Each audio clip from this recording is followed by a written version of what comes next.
పెద్ద ఎత్తున IVRS calls ద్వారా దుష్ప్రచారం చేస్తారని మాజీ మంత్రి జోగి రమేష్ తెలిపారు. నకిలీ మద్యం కేసు వైసీపీపై రుద్దాలను చూస్తారని ఆరోపించారు. నకిలీ మద్యం కేసులో వారు పేకుల్లోతు కూరుకుని మండిపడ్డారు. అబద్దాలు కట్టుకదలే వారి అజెండా అని.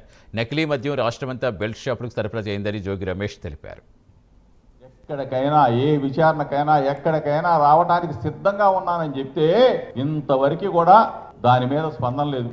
ఏదో రూపేణ ఆ కస్టడీలో అతను తీసుకోవాలా, జోగి రమేష్ పేరు చెప్పించాలా, నెల 2 నెలలు 3 నెలలు 4 నెలలు జైలుకు పంపిస్తే మేము రాక్షస ఆనందం పొందాలా.